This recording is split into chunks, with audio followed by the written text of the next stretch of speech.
이제 12월이니까 겨울이죠.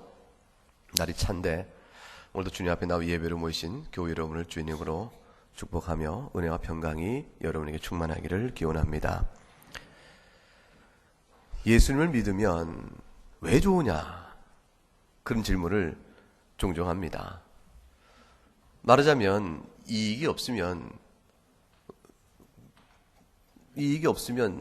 굳이 믿을 이유가 없다라는 계산이 있는 거죠. 사람이 어떤 일을 할 때 그냥 합니까? 유익이 있어야 하는 거 아니겠습니까? 예수를 믿으면 도대체 왜 좋은가? 왜 굳이 예수를 믿어야 하는가? 이런 질문을 하죠. 도대체 뭐가 좋은가? 그러면 우리는 뭐라고 대답합니까? 예수를 믿으면 도대체 무엇이 좋습니까? 물어보면 예수를 믿으면 너무 좋다. 그렇게 대답을 합니다. 너무 좋습니다. 아니 도대체 무엇이 좋으냐? 글쎄 믿어보면 아는데 너무 좋습니다. 그 얘기하죠. 여러분의 대답이 그렇죠? 안 그래요? 예수님을 믿으면 너무 좋다는 이 대답이 우리에게 나오는 까닭은 그만한 이유가 있어서 그렇습니다. 에이 좋긴 뭐 좋아. 주일날 더 개인 시간도 자유롭게 못 갖고 또 헌금도 갖다 내놓고 이리 오라 저리 오라. 그러니 이거 뭐가 좋은가? 여러분 북한에서 오신 분들에게 말이죠. 복음을 전해보면 그분들이 가만히 듣고 뭐라 하는지 아십니까? 와 공산당하고 똑같네 그런 얘기합니다. 그 왜 그러냐면요. 이렇게 오라 가라 합니다. 이렇게 어디 와라 저리 오라 하고 그것도 안 오면 안 되겠고 오라 가라 하고 그 다음에 절대로 믿어야 한다고요. 절대 충성을 강조하고요.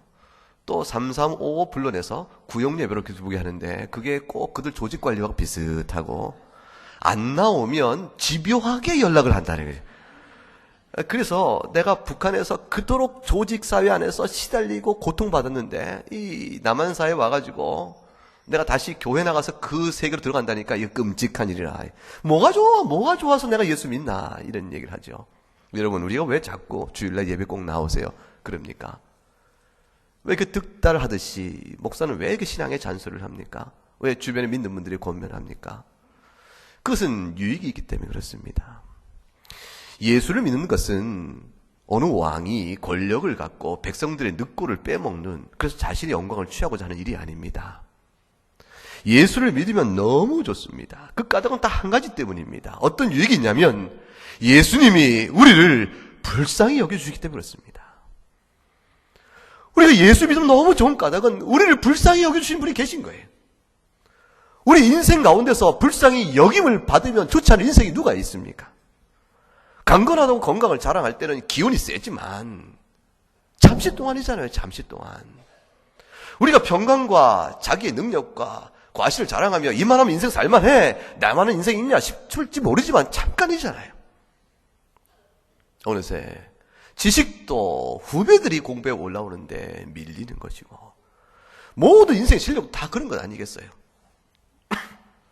우리 가운데 슬픔이 없는 사람이 누가 있고 고통과 아픔과 좌절이 없는 사람이 누가 있습니까?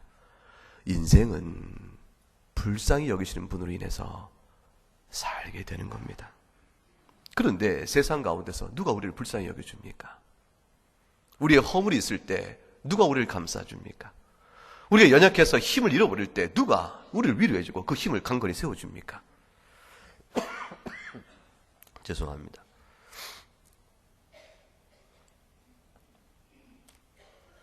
기침을 한번 나오면 계속 나오죠. 지금도 목이 간질간질해서 걱정이에요. 또 몇 번 그럴지 모르겠습니다.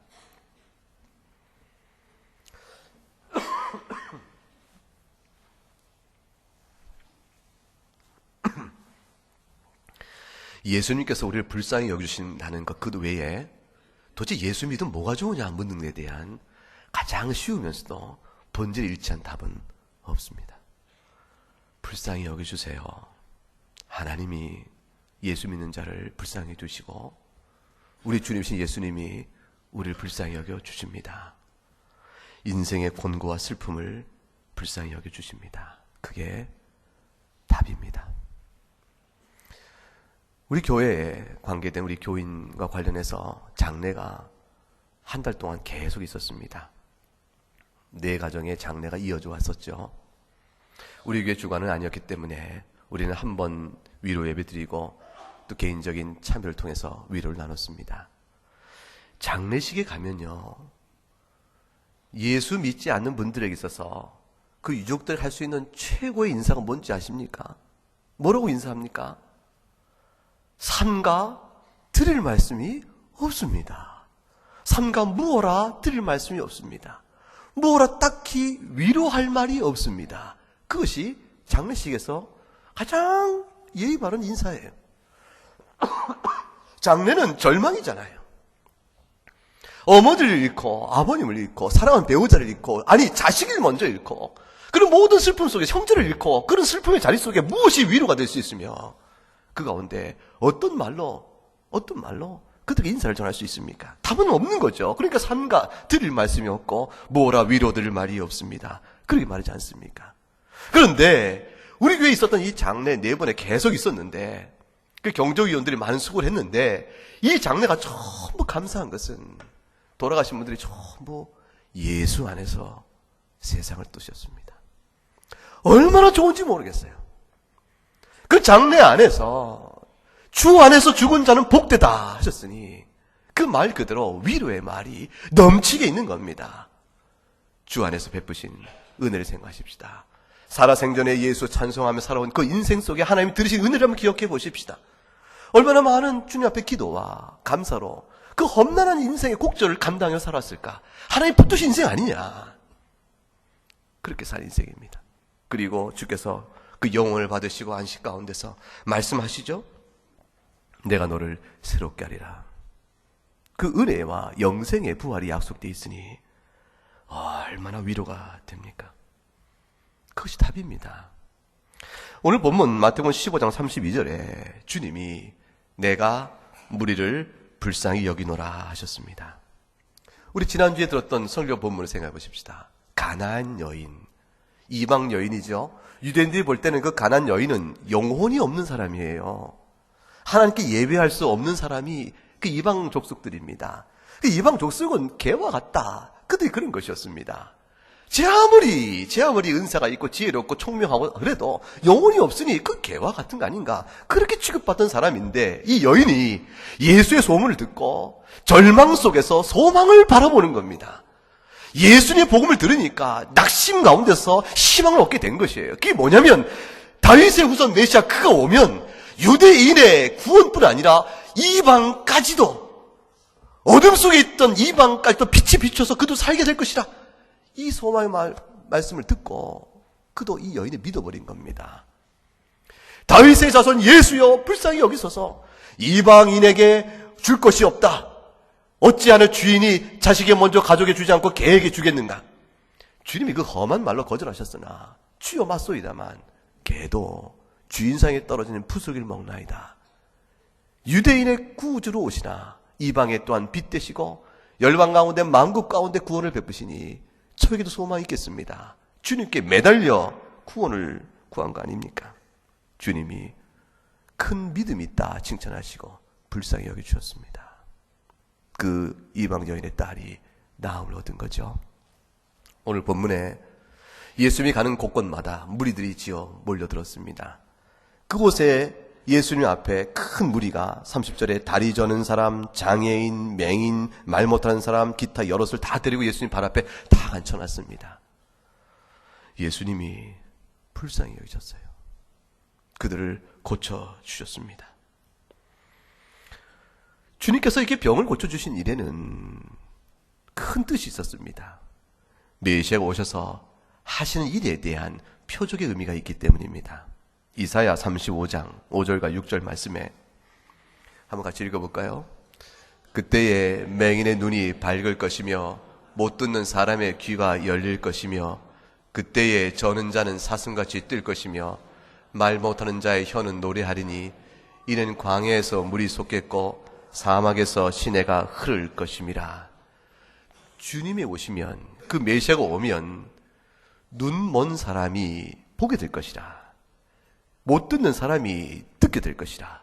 저는 사람이 올곧게 걷게 될 것이라. 아주 놀라운 일이 있을 것이라고 말을 합니다. 주님이 아시는 겁니다. 우리 주 예수님께서 죄를 사하여 오셨는데 이 죄사함의 은총은 곧 우리의 모든 육체의 질병과 영혼의 상함과 심령의 곤고함과 이 삶의 모든 문제의 유일한 해결이라는 사실을 주께서 말씀하기를 원하신 것이셨어요. 왜 우리 가운데 눈먼이 있고, 왜 우리 가운데 귀가 멍이 있고, 왜 우리 가운데 문둥병이 있고, 왜 우리 가운데 수많은 질병의 아픔이 있으며, 왜 우리 가운데 환난과 아픔과 고통이 우리 가운데 있을까? 이 모든 일은 한마디로 죄로 인한 것입니다.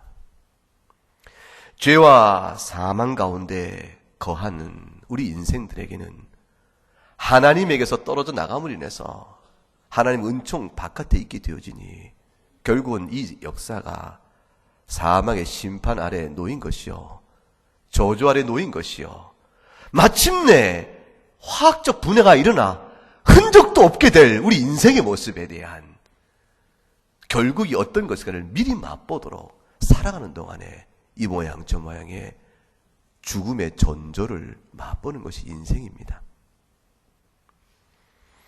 마침내 지금은 병을 앓지만 그러나 그날이 되면 육체의 부분이 상한 것이 아니라 완전히 몸이 부서질 것입니다. 지금은 마음이 상하지만 그날이 되면 그 마음조차 사라져버리는 분해를 겪게 될 겁니다. 죽음은 모든 것을 삼켜버립니다.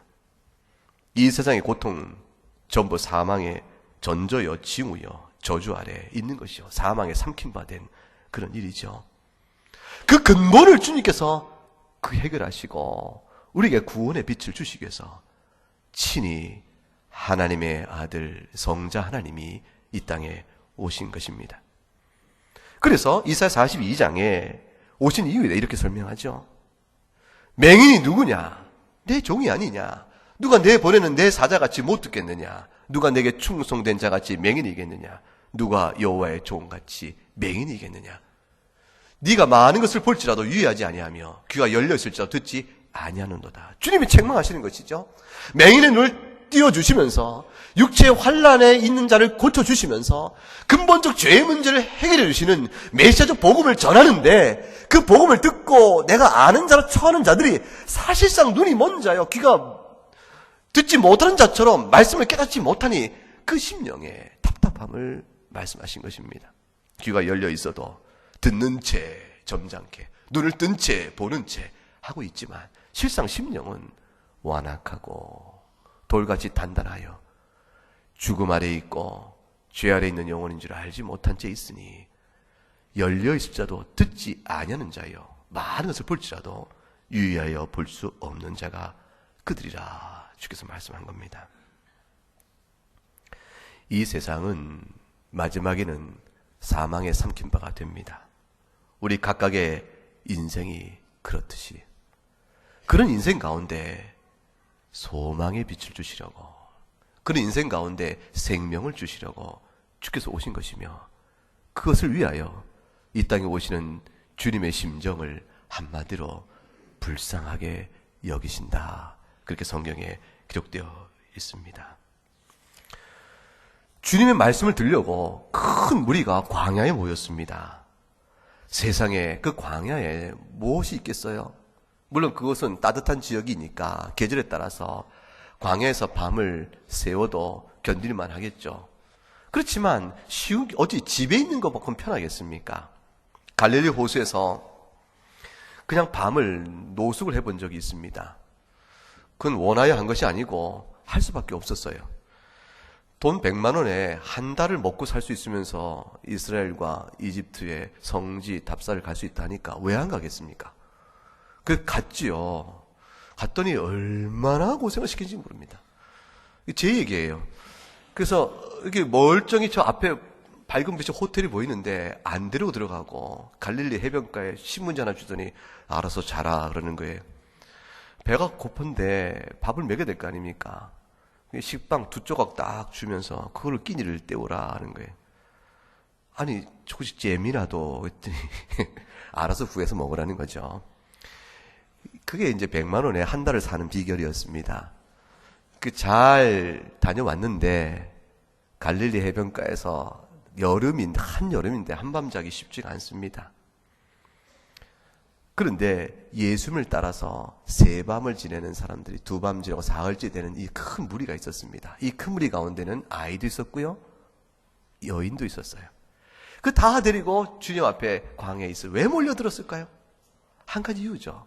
절망의 문제를 해결받기를 원했던 것이었습니다. 예수님 외에는 소망이 없다 생각하고 예수님께 찾아 모여든 것이었습니다.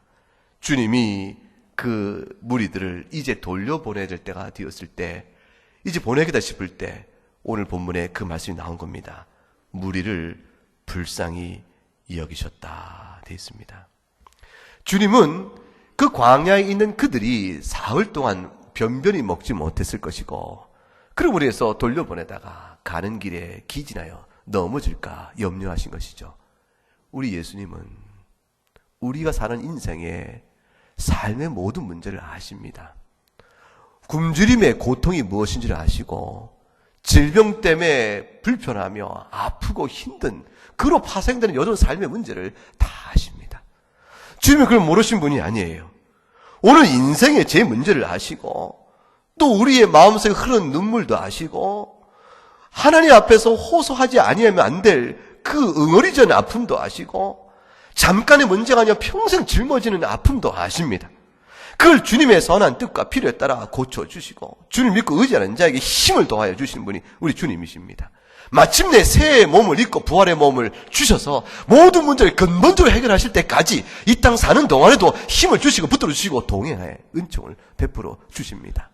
예수 믿으면 장애도 감당할 수 있는 힘이 생기고, 예수 믿으면 장애로 인해서 사회적 무관심과 냉대, 심적인 위축과 아픔, 절망, 좌절, 낙심, 그 모든 가운데 일어설 힘을 주십니다. 그것이 주님의 은혜입니다. 사람은 할 수 있는 일이 별로 없습니다. 내가 힘 좀 있고 강할 때는 친구가 많죠. 그러나 약해지면 어느 떠납니다.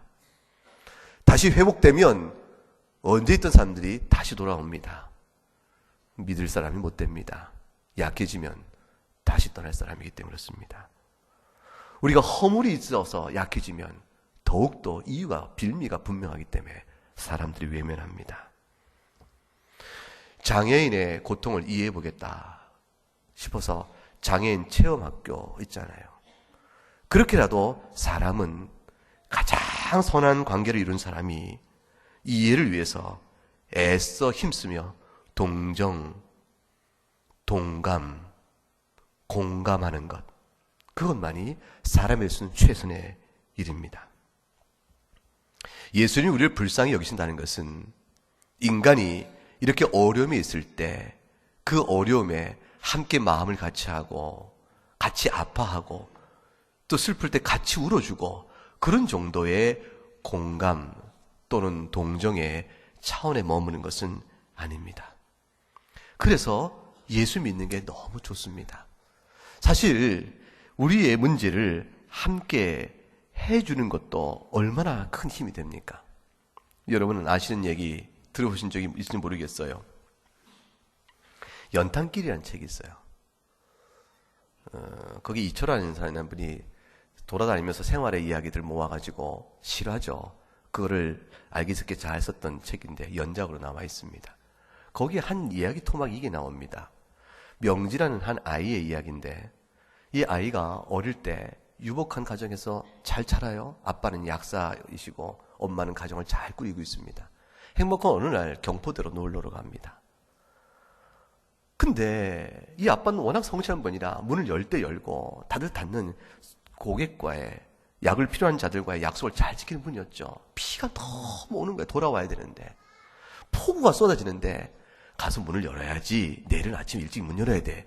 자고 내일 가요. 아니야. 내일 가면 늦어서 약국에 문이 필요한 사람이 못 줘.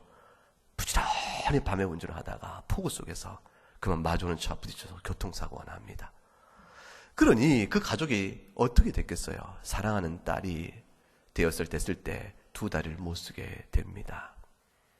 아이가 보니 엄마는 다행히 다친 데 없고 아빠도 목발 한쪽, 목발 다 찢게 되고 두 딸도 목발을 찢게 되는 형편이 된 겁니다.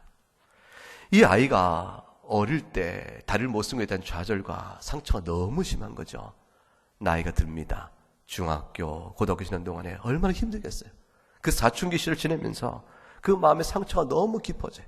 아이들이, 철없는 녀석들이 흉을 냅니다. 애 걷는 모습 쩔럭쩔럭 흉내고 조롱하고 멸시하고 가다가 넘어지다 보면 얼굴을 손을 댔다가 얼굴은 깨질 수밖에 없고, 이 아이의, 여자아이 마음에 너무 힘들고 괴로울 때 이 아이가 견딜 수 있었고 그 마음도 맑게 자랄 수 있는 아주 한 가지 이유가 있었어요. 이 아이가 그런 많은 상처 속을 넉넉히 감당합니다. 그리고 영혼이 맑게, 심령도 곧게 아름답게 자랄 수가 있었어요. 그것은 딱 한 가지가 있었는데 아빠 때문에 그랬어요. 이 애가 너무 힘들면 엄마는 큰 위로가 안 됐어요. 아빠한테 달려갑니다. 약국에 가면 목발 짚고 있는 아빠가 있는 거예요. 아빠, 애들이 오늘 날 놀렸어요. 아빠가 안아줍니다. 네 딸아, 명지야, 네 아픔 아빠도 알아? 우리가 장애가 있다고 해서 너무 굴하지 말자. 이거는 우리가 굴할 것이 못돼. 불편은 따름이야. 자, 네 마음에 할 수 있는 게 뭐지? 애를 달랩니다. 장애가 있으니까 네가 나한테 오고 내가 너를 위로할 수 있듯이 우리가 위로할 사람이 참 많다는 건지 알겠지?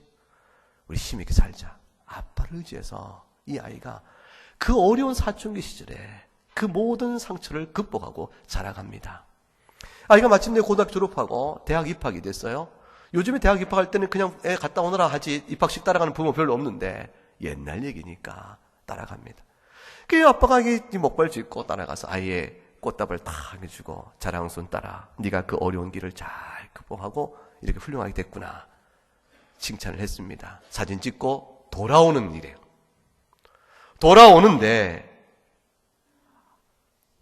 소리 나는 그 비명소리와 함께 보니까 아빠가 목발을 확 집어던지고 어느 뛰어가요. 바로 눈앞에 있는 큰 길에서 애가 놀다가 툭 해서 자동차 칠 위기가 온 거죠.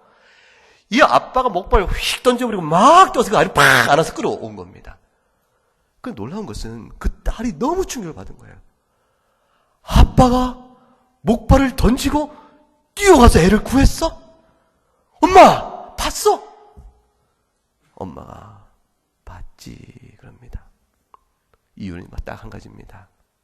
우리 그때 교통사고 났을 때 사실 아빠는 다리를 다치지 않았단다.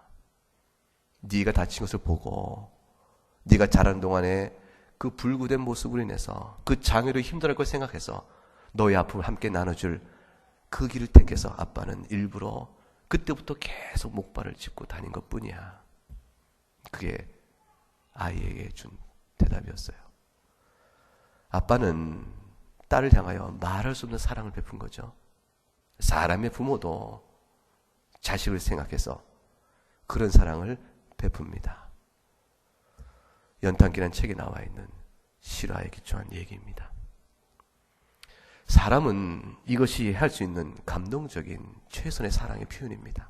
어렵고 힘들면 같이 울어주고 아픔을 같이 체험해보고 같이 어려워하며 그렇게 사랑을 나눕니다.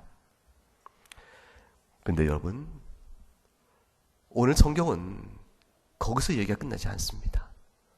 우리 주님이 불쌍히 여겨준다는 것은 그 딸아이를 사랑하는 아비의 마음보다 더 깊은 마음일 뿐만 아니라 그 아비가 할 수 없는 것, 정말 하기를 원해서 할 수 없는 그것을 주님은 해서 우리에게 주십니다. 그게 뭘까요?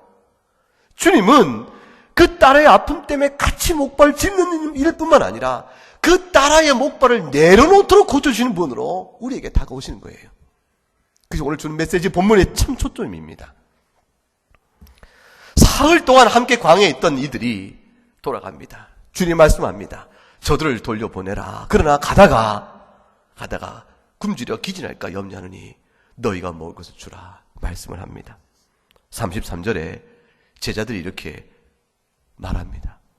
광야에 있어 우리가 어디서 이런 무리가 배부를 만큼 떡을 얻을 수 있겠습니까?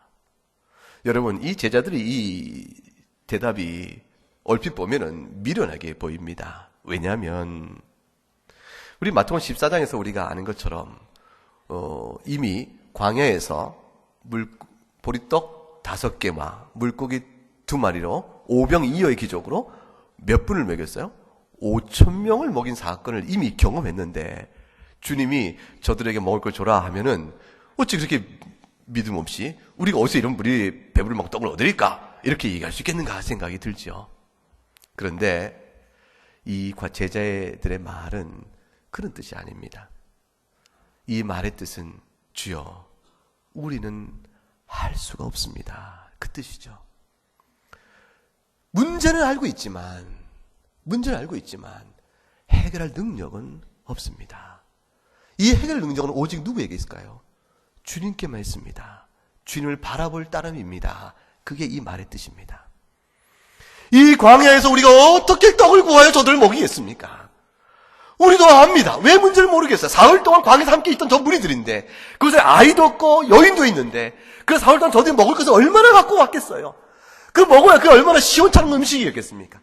이슬 맞으며 밤을 샌 이들인데 저들 가운데 줄 것이 없어서 우리도 압니다. 주님 저들에게 주고 싶은 마음이 간절한데 우리는 줄 수 없습니다. 우리의 능력이 없습니다. 대선을 치르기 위해서 지금 긴장감이 있죠. 대선 후보가 말합니다. 우리나라가 이렇게 되면 잘 되겠다. 우리가 중산층이 지금 다 무너졌는데 그 층을 회복시켜야겠다. 양극화 현상을 해소할 방법을 찾겠다. 소외된 자에게 더 살 수 있도록 열어줘야겠다. 등등의 얘기를 합니다. 어떻게 세금을 거둘 것이며 또 할 것이며 다 의견을 냅니다. 모든 정책들이 나오죠. 다 정책은 문제 해결에 대한 방책으로 내는 겁니다만 우리가 압니다. 문제는 다 똑같이 보고 있지만 그 내놓은 해법이 실현성이나 얼만큼 문제를 해결할 것인가에 대해서 우리가 압니다. 한계가 뚜렷하다는 것을 알죠. 사람은 문제는 볼 수 있지만 해결의 능력은 없습니다. 병든 자식을 위해서 아무리 부모가 아픔을 견뎌내고 슬픔을 울고 애를 써도 생명을 돌이킬 방법은 없는 겁니다. 우리는 그렇습니다. 제자들의 얘기가 똑같습니다. 어디서 이런 무리가 배부를 만큼 떡을 얻겠습니까? 주님 외에는 답이 없습니다. 그거죠. 주님께서 축사하시고 너희가 가진 것이 무엇이냐 갖고 그랬더니 떡을 몇 개 갖고 갔죠? 오늘 본문에 7개. 생선은 몇 마리죠? 2마리 되어 있습니다. 그래서 몇 명을 먹였습니까? 4,000명. 여인과 아이는 빼고 4,000명이죠? 그리고 얼마가 남았습니까? 몇 광줄이요? 7광줄이. 여러분, 저는 어릴 때 이 성경을 읽으면서 예수님에 대해서 좀 의문을 가졌어요. 예수님 능력이 갈수록 줄어드나 보다. 그렇게 생각했어요. 이 앞에 본 14장에서는 어떻게, 몇 개 가지고 하셨죠? 5병이어. 근데 지금 몇 개의 보리떡이? 7개. 2개나 더 필요하시겠네. 근데 그때 몇 명 먹었어요? 5,000명. 지금은 4,000명. 그게 줄어들었네. 근데 광주리는 몇 개 남아요? 처음에는 12광주리. 지금 몇 개? 7개. 능력이 줄고 계시다. 여러분, 그 시험이 되지 않도록 답을 드릴게요. 12광주리의 광주리는 조그만 광주리고 7광주리의 광주리는 큰 광주리입니다. 어느 쪽에 남은 게 더 많냐면 7광주 쪽이 더 많은 거예요. 양을. 절대양으로. 이게 답이 됩니까? 우습죠? 예. 진짜 그렇다니까요. 진짜 12광주리의 광주리라는 원래 헬라어 단어가 가리키는 광주리 사이즈하고 7광주리의 광주리라는 단어가 가리키는 광주리 사이즈가 달라요. 진짜 그렇다니까요. 그 12광주리는 유대인들 쓰는 조그만 광주리고 여기 7광주리는 이방 헬라인들 썼던 좀 큰 광주리예요. 그래서 남은 양이 넉넉해요. 예수님 능력 줄지 않았습니다. 그 남은 광주리를 왜 성경에 굳이 하셨을까요? 예수님이 딱 수를 맞춰 왜 몇 식으로 이렇게 계산 착오가 있으실까요? 예수님의 지혜 부족이 아니고 우리에게 듣고 깨달으는 것이죠. 좋게 주신다는 겁니다. 좋게 주신다. 좋게 주신다. 예수 믿으면 좋게 주시는 은혜를 배웁니다. 심령이 상할 때 주님 앞에 기도함으로 촉구 주신 은혜 가운데 위로를 받습니다.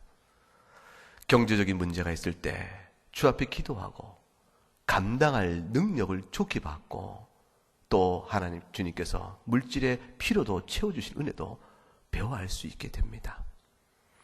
주님께서 필요를 채우지 않을 때라도 감당할 길을 내어주시는 족한 은혜를 보게 되어집니다. 한 인생 믿음의 길을 그렇게 살아갑니다. 여러분, 이게 다 우리의 신앙의 일들이 아니에요. 이게 남의 일이 아니고 우리 각각 경험한 일들 아니겠습니까? 성경에는 이 교회사 속에 믿는 사람이 얼마나 많은 일들이 있습니까? 이런 사람은 얼마나 많은 사람이 살아왔습니까? 예수를 나의 구주 삼고 그 작시를 누가 했죠? 와인 크로스비입니다. 인내하신 구세주여, 그 누가 했죠? 와인 크로스비입니다. 우리 찬송가에 20곡 넘는 곡을 넣게 됐던 와인 크로스비는 1살 때 시력을 잃어요. 또 눈에 넣지 않을 약을 잘못 넣어가지고 그렇게 잃어버렸어요. 아버지가 일찍 돌아가십니다. 그 긴 세월 어둠 속에 사는 아이인데 외할머니의 기도와 외할머니가 끊임없이 귀에 하나님의 말씀을 들려주었습니다. 주의 말씀 가운데 권면하고 가르쳐주고 함께 손잡아 기도하고 그 사랑은 아이가 야용됩니다. 어둠 속에서 주인을 바라본 겁니다. 눈은 감고 있으나 영혼의 눈은 떠서 하늘을 바라보고 있으니 그에게는 결코 어둠의 길이 아니었죠. 2200여 개는 아름다운 찬송의 작시를 남기고 한 그 크로스비입니다. 크로스비는 이렇게 얘기했어요. 저도 친구의 얼굴을 보고 싶고 아름다운 꽃도 보고 싶고 하늘의 별도 참 보고 싶어요. 그러나 나는 눈이 감고 있는 것을, 못 보는 것을 후회하거나 안타깝게 생각하거나 속상하거나 하나님께 불만의 이유를 갖지 않습니다. 주님께서 제 눈을 탁 떠줄 때 가장 제 눈에 먼저 들어올 분은 영광의 주님이실 테니까요. 자족의 마음을 배웁니다가 크로스에 남긴 중요한 교훈입니다. 저는 지금의 제 상태 속에서 주께 주신 은혜로 족하도다라는 것을 넘치게 배우며 삽니다. 그게 은혜입니다. 살면서 불쌍해 주신 주님께서 여름의 삶의 자리의 아픔을 아십니다. 여름의 슬픔에 함께하고 계십니다. 간절한 소망을 함께 계십니다. 광야에 사흘 동안 지친 무리를 흩어 보내시며 주님이 저들을 모르시는 분이 아니라 그 말에 먹이시겠다 하나님이 주님이 그러신 거예요. 우리 인생도 그렇습니다. 지금 사는 믿음의 삶도 그렇습니다. 여러분이 예수 십자가 굳게 믿고 예수님의 손에 붙들려서 자족 가운데 만족을 배워가면서 실로 도우시는 하나님의 긍휼과 불쌍하신 은총을 누리시는 여러분 될 수 있기를 주의 이름으로 축복합니다. 네, 함께 우리 찬송하겠습니다. 405장